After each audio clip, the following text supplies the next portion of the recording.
Bien. Nous allons maintenant écouter André Tricot. Alors, pour ceux qui sont habitués aux conférences de consensus, André Tricot, ça va devenir notre porte-bonheur, hein, puisqu'il a déjà présidé le premier jury de la conférence sur le doublement. On l'a fait revenir dans plusieurs autres conférences, la dernière encore sur la lecture. On lui avait demandé notamment d'intervenir sur un des volets de ses recherches qui sont sur le numérique. Aujourd'hui, il va plutôt intervenir sur l'autre volet qui sont les questions d'apprentissage et leurs difficultés. Alors, André Tricot est professeur de psychologie à l'ESP de Toulouse et directeur du laboratoire Travail et Cognition qui est situé là également dans l'université de Toulouse 2. Et je vais maintenant lui céder la parole pour donc une intervention qui se situera essentiellement sur la question des situations d'apprentissage, où y compris, je crois que tu vas exposer des questions qui sont peut-être spontanément contre-intuitives pour les pédagogues. Peut-être. Merci beaucoup. Donc, ce que je vais vous présenter, c'est des travaux conduits à l'intérieur d'un domaine de recherche qu'on appelle la théorie de la charge cognitive. Et ce que j'ai essayé de proposer, c'est comment les travaux dans ce domaine peuvent contribuer à identifier des pistes de travail très concrètes au service de la différenciation pédagogique. Donc, la théorie de la charge cognitive, c'est une théorie, un domaine, si vous voulez, qui existe depuis une trentaine d'années à peu près, un peu plus, qui est né en Australie, puis qui s'est diffusé un petit peu partout sur la planète. Mais ce n'est pas forcément connu de tout le monde, hein. C'est une communauté d'à peu près une centaine de chercheurs d'une quinzaine de pays différents, hein, donc ce n'est pas énorme non plus. Cette théorie, elle est fondée sur des idées en nombre très limité. La première, elle est autour de l'idée que les apprentissages de connaissances scolaires, il faut que j'attende la... D'accord. Pour apprendre des connaissances scolaires, les humains mettent en œuvre des processus qui subissent des contraintes très différentes d'autres apprentissages. Par exemple, il y a beaucoup d'apprentissages adaptatifs qu'on fait au cours de son enfance, quand on grandit dans un contexte linguistique, par exemple, où on va procéder à tout un tas d'apprentissages implicites de sa langue maternelle. On apprend sans se rendre compte qu'on apprend, et on apprend sans se rendre compte de ce qu'on apprend. À l'école, c'est tout l'inverse. Et selon cette approche, tout simplement, l'école existe parce que grandir, ça ne suffit pas. Parce que les apprentissages implicites ne suffisent pas pour préparer des futurs membres de notre société. Or, ces apprentissages scolaires, on essaie de les caractériser simplement. Premièrement, ils sont exigeants au plan attentionnel. On doit être concentré, on doit fournir des efforts cognitifs pour apprendre des connaissances scolaires. On n'a pas trouvé pour l'instant dans la littérature des apprentissages qu'on puisse qualifier de scolaires et qui seraient totalement implicites ou totalement incidents. La deuxième chose qui caractérise les apprentissages scolaires, c'est que bien souvent, on peut distinguer la tâche qu'on fait faire aux élèves du motif pour lequel on fait faire la tâche, c'est-à-dire l'apprentissage visé. Quand on donne un problème en mathématiques à des élèves, ce n'est pas pour qu'ils résolvent le problème. La résolution de problème, ça n'est que le moyen. Le but, c'est qu'à travers la résolution de ce problème, ils élaboreront une nouvelle connaissance mathématique, ils identifieront une propriété, ils mettront en œuvre une procédure. Et donc cette distinction entre la tâche et l'apprentissage est extrêmement importante.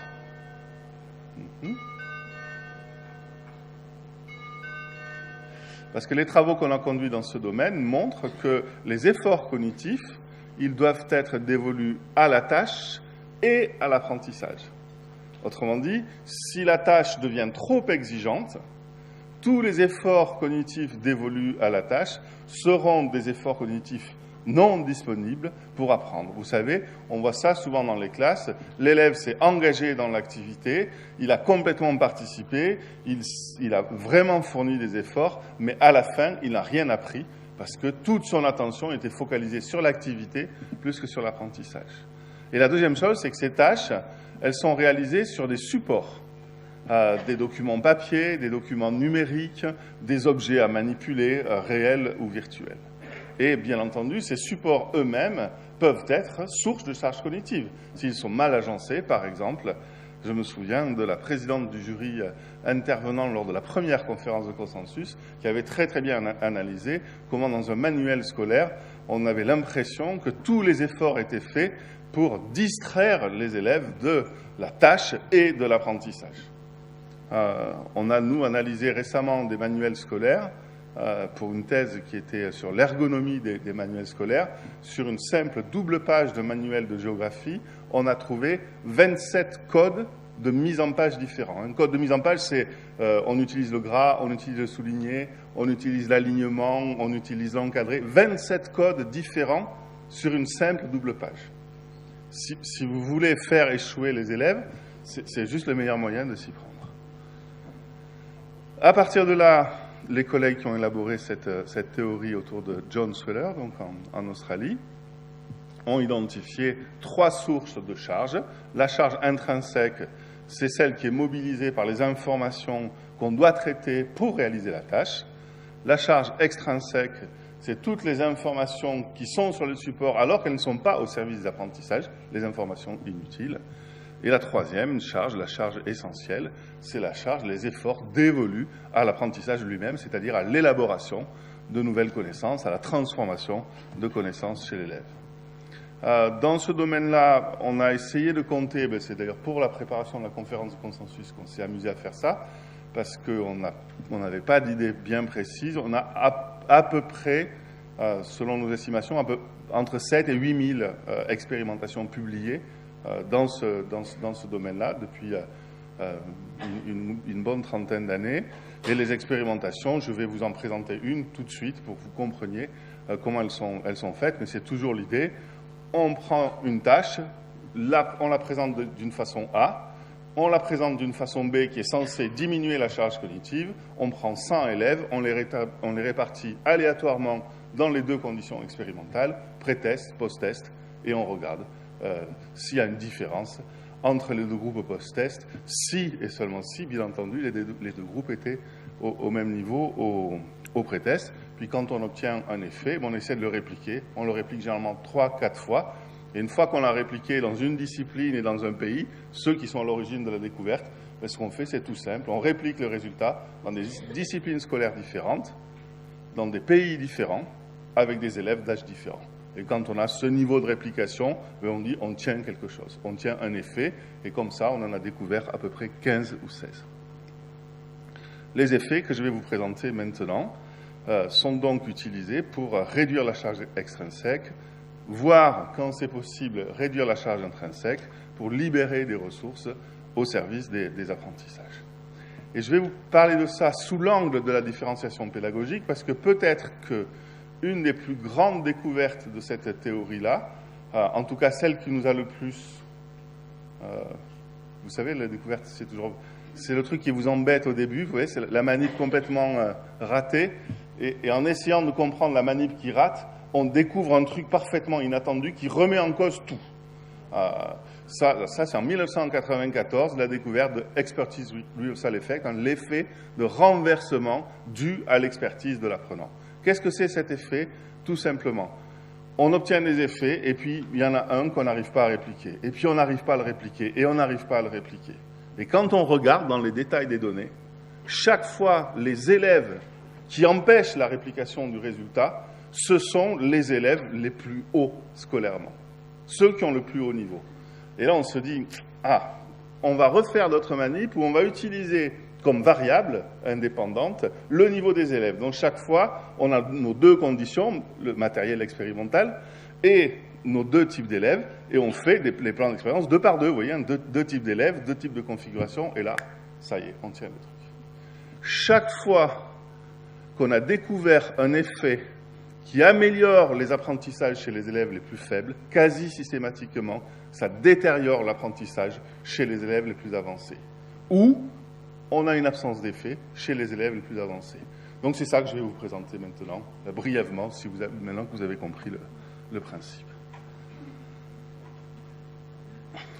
Donc, grâce à Nolwenn, en plus c'est bien présenté, il y a des codes couleurs, et donc vous n'allez pas pouvoir vous rater. Donc, en bleu, sur le côté gauche, c'est des effets qui ont été découverts et qui marchent avec les élèves les plus en difficulté. Et sur le côté droite, c'est quand on a obtenu un effet de renversement de l'expertise. Et donc, qu'on est obligé de voir que cet effet ne marche pas avec les élèves les plus en difficulté et que c'est autre chose, les plus en facilité, et que c'est autre chose qui marche avec eux. Donc, par exemple, si je donne ce problème à résoudre, bon, ce n'est pas un problème, c'est un exercice d'application, pour être plus précis. On va trouver typiquement cet exercice d'application dans une progression où les élèves sont censés avoir étudié la somme des angles du triangle qui est toujours égale à 180 degrés. Ils sont censés avoir étudié les angles opposés par le sommet qui sont toujours égaux. Et quand on fait des exercices d'application, c'est qu'on essaye de transformer quelque chose que les élèves ont compris en quelque chose que les élèves savent mettre en œuvre. Okay ? Et donc, calculer la valeur d'autant d'angles que vous pourrez est une alternative à la formulation qu'on trouve d'habitude, qui est calculer la valeur de l'angle DBE. Vous avez vu que si je demande à l'élève de calculer la valeur de l'angle DBE, il faut qu'il fasse le raisonnement suivant. Je n'ai pas assez d'informations pour calculer cet angle, donc il faut d'abord que je calcule l'angle ABC, et c'est qu'une fois que j'aurai calculé celui-là en utilisant la somme des angles du triangle que je pourrai calculer le deuxième. Avec la consigne « calculer la valeur d'autant d'angles que vous pourrez », tout simplement, on enlève de la tâche ce raisonnement, qui est « le premier n'est pas atteignable, il faut que je passe par le deuxième ».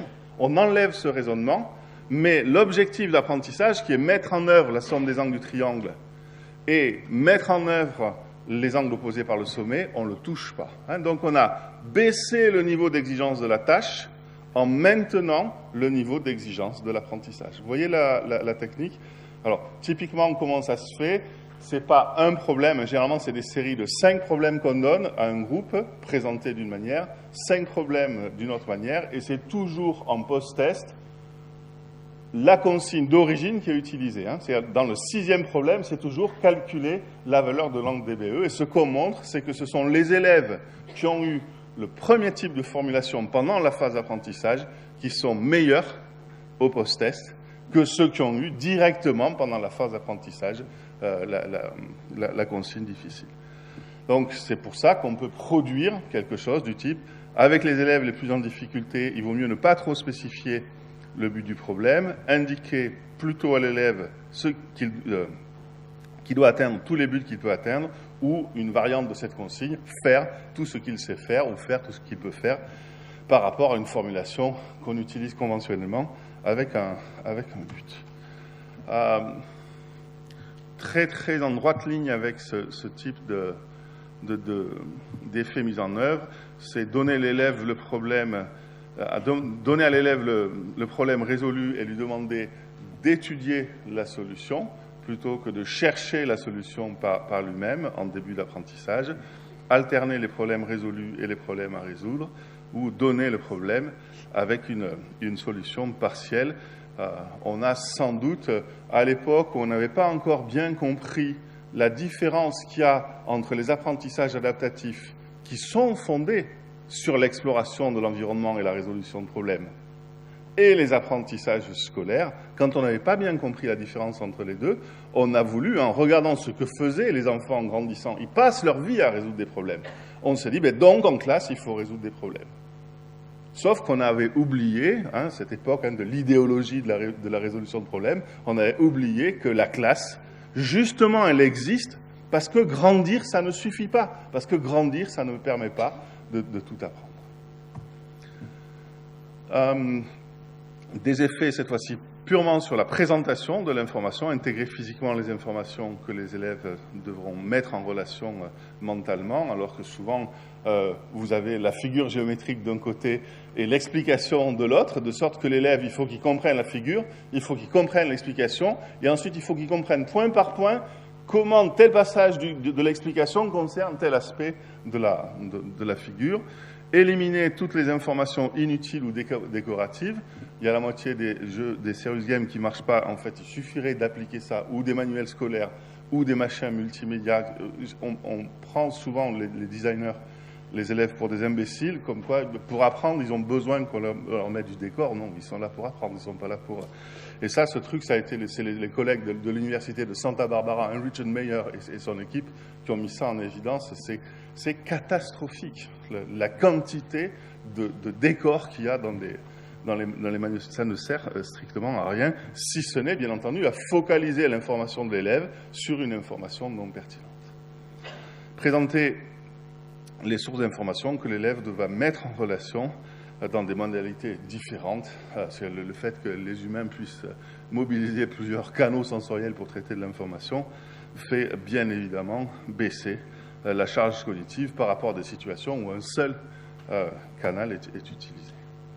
Si l'information est complexe, c'est-à-dire si l'élève doit apprendre une connaissance qui met en lien plusieurs composantes et de façon dynamique, alors la plupart du temps, c'est en présentant progressivement, partie par partie, que les élèves les plus en difficulté comprendront, alors qu'on a obtenu ça dans une thèse récemment.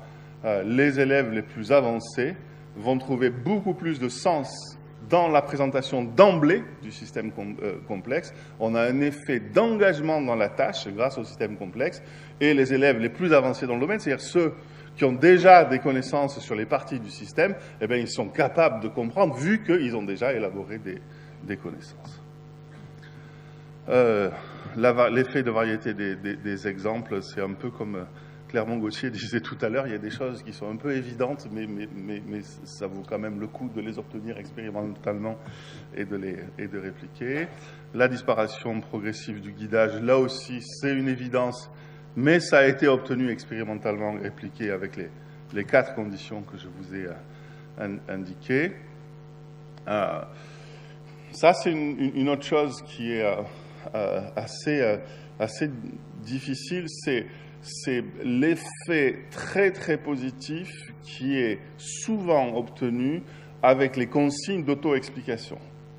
C'est-à-dire que je présente d'emblée un contenu complexe, mais au lieu de donner une consigne du type « il faut comprendre », on donne une consigne du type « il faut que tu te l'expliques à toi-même » ou « il faut que tu l'expliques à un camarade ». On oublie de dire que ça marche très très bien quand on fait ça avec des élèves qui ont toutes les connaissances pour comprendre ce qu'on leur demande de s'auto-expliquer.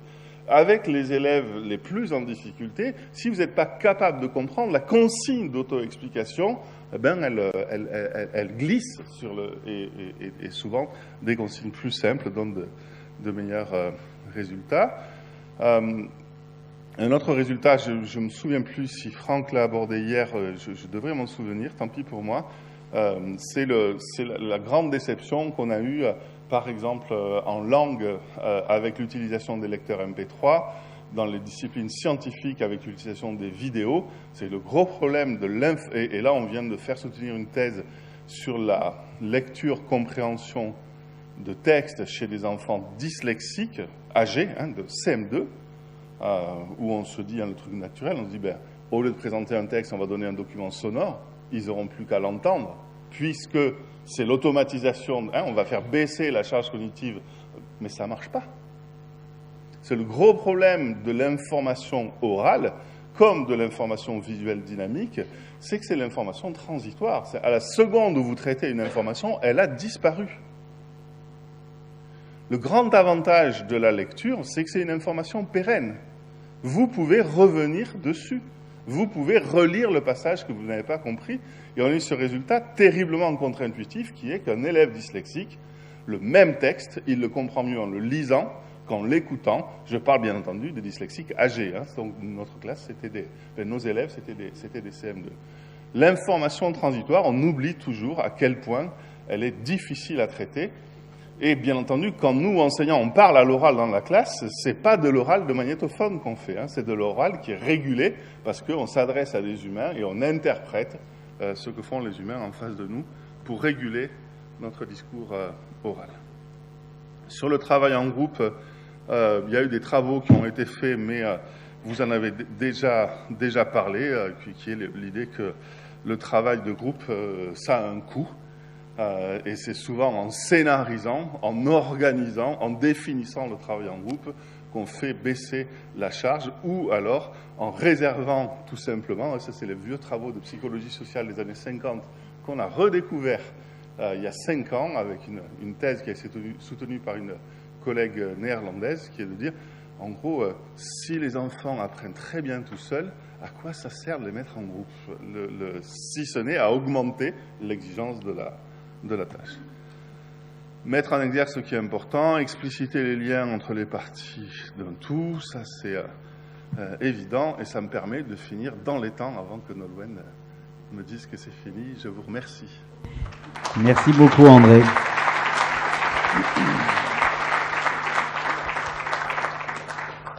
Alors, qui parmi les membres de notre jury... Voilà.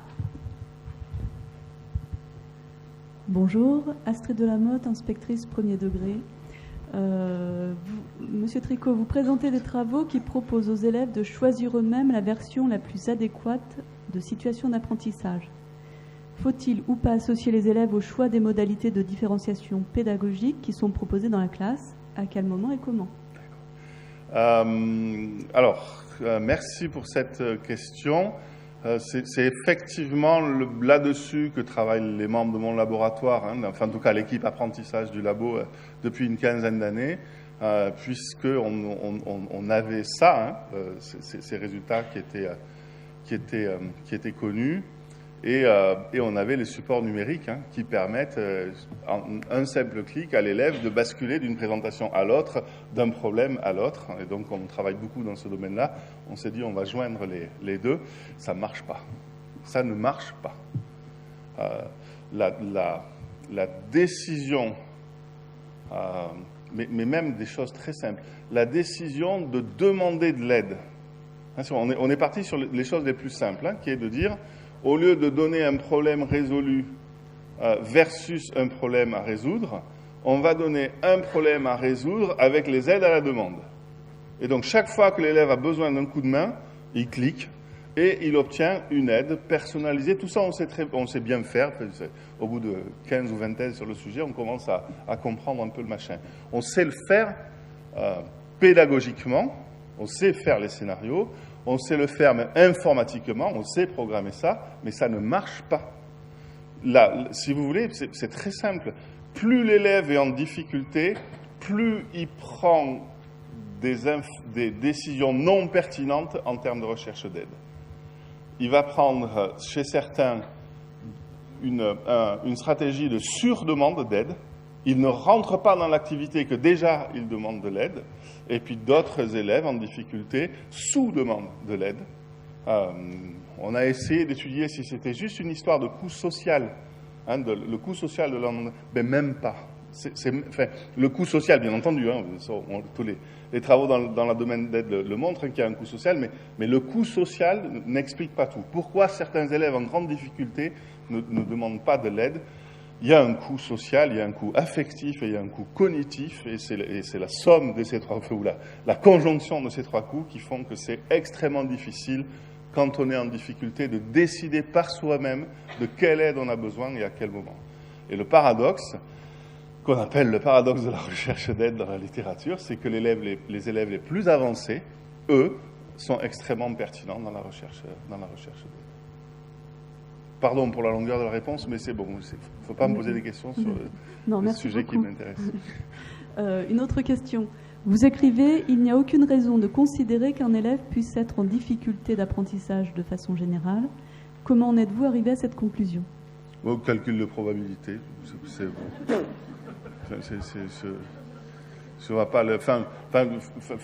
Si on est d'accord que l'idée de classer les élèves en additionnant leurs notes et en additionnant leurs notes, c'est vraiment, ce qui est le truc le plus con de la Terre, on est d'accord, de dire on va prendre et puis on classe, et on fait comme si un machin à peu près 2342 dimensions, on pouvait le réduire à une seule dimension, et puis c'est que comme ça qu'on arrive à dire, là il y a des élèves qui sont en difficulté partout, et puis là il y en a qui sont en facilité partout. Ces stratégies qui essaient de considérer les compétences d'un individu comme additives et voilà. Enfin, moi, il me semble que tous les travaux en psychologie depuis psychologie cognitive notamment depuis 30 ans. Si la psychologie cognitive a servi à quelque chose, sans doute pas à grand-chose, mais si elle a servi à une chose, c'est montrer que l'hétérogénéité à l'intérieur d'un individu est 1000 fois plus importante que la différence qu'il y a entre les individus. C'est pour ça que ça n'a pas de sens pour moi. Je me permets j'arrive même pas à comprendre la question. Voilà, pour dire Je me permets de revenir sur la réponse à la question précédente parce qu'elle me paraît contre-intuitive pédagogiquement. Ouais.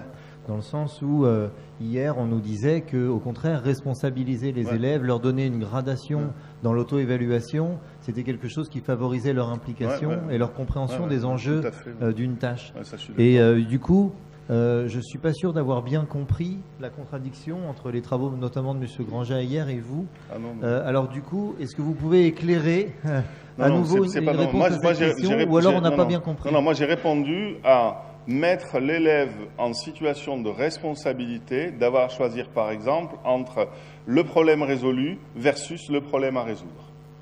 C'est ça que je dis, hein, c'est quand toutes mes diapos là, pour moi la question que vous posiez c'est est-ce qu'on peut donner à l'élève le choix de se mettre dans la version bleue ou dans la version rose? Ça appartient au maître pour vous. Non, enfin, en tout cas pendant 15 ans nous on a essayé de dire mais comment ça pourrait marcher? En plus, nous, dans notre équipe, beaucoup sont des spécialistes de la métacognition, donc en plus, on a fait des entraînements métacognitifs à cette décision. On a essayé de voir la relation qu'il y avait entre la composante métacognitive et la composante motivationnelle de cette décision. Ça ne marche pas. C'est une décision qui est très compliquée à prendre.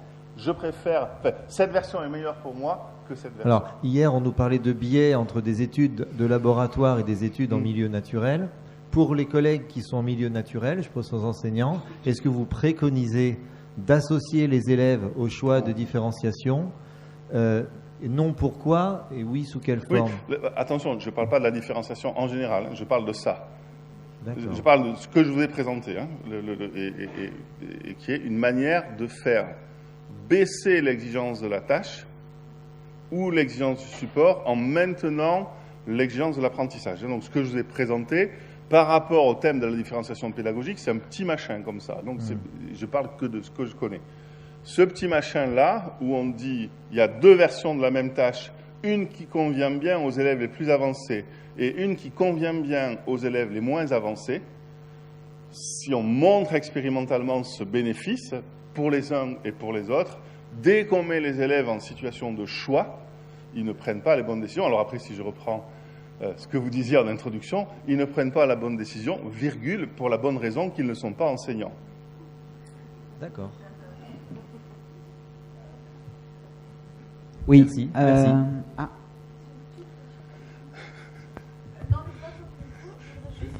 Si, nous on a besoin que vous ayez le micro. Oui, je voudrais juste savoir si la charge cognitive se définit par rapport à l'empamnésique ou si c'est plus large. Non, c'est une question géniale. Non, justement, on est en train de se prendre le chou là-dessus. On est en train de rendre... Enfin, bon, bref, non, c'est pas le sujet. Oui, c'est exactement ça. Hein. Donc là, l'idée, c'est que les humains ont une capacité. Alors, il y en a qui appellent ça la capacité, la mémoire de travail. D'autres, ils appellent ça l'empamnésique. Les autres, ils appellent ça les ressources attentionnelles. Pour nous, tout ça, c'est synonyme. Ça veut dire la même chose. Ça veut dire que la capacité des individus à faire attention à beaucoup de choses en même temps est réduite. Et que quand c'est des apprentissages implicites, les apprentissages implicites consomment très peu de ressources attentionnelles, alors que les apprentissages explicites consomment beaucoup de ressources attentionnelles, tout simplement. Une question rapide. Est-ce que le guidage, c'est une façon de faire baisser la charge cognitive? Oui, tout à fait. Oui. D'accord. Et pour la même raison, guider, c'est juste faire diminuer le nombre de décisions à prendre lors de la réalisation d'une tâche. C'est tout, c'est ça le guidage. J'ai juste une question rapide de la salle, une dernière, qui est un peu compliquée à comprendre pour moi-même. Que pensez-vous de l'évaluation par compétences différenciées? Le différencié étant avec un E, donc s'appliquant visiblement à l'évaluation plus que par compétences. Je ne sais pas, je ne connais pas Après, voilà, mais par contre, clairement, l'idée que je vais présenter là, c'est qu'on peut différencier vraiment beaucoup en différenciant sur les tâches et sur les supports. Et donc l'idée, ce serait de dire, si on a là 2 grands domaines dans lesquels on peut différencier, justement pour ne pas différencier au niveau des exigences, c'est-à-dire des connaissances, voilà, on a quelque chose sans doute encourageant dans ce domaine-là. Et enfin, une dernière question plus générale qui avait été posée précédemment, mais que je pose ici, c'est depuis le début de la conférence qu'on n'a pas trop parlé, on en a un peu parlé parfois du handicap et des enfants à besoins particuliers. Ce que vous avez, et de la question de l'inclusion scolaire, est-ce que vous avez quelque chose éventuellement? Oui, c'est ce que, j'ai donné l'exemple de la thèse là, sur la dyslexie. C'est ce qu'on essaye de faire. En gros, on est en train de démarrer. Là, il y a une thèse qui démarre sur des enfants autistes scolarisés. Mais c'est exactement la même perspective qu'on a. On prend les recommandations qu'on trouve dans des centres référents, dans des gens qui disent c'est comme ça qu'il faut faire. Et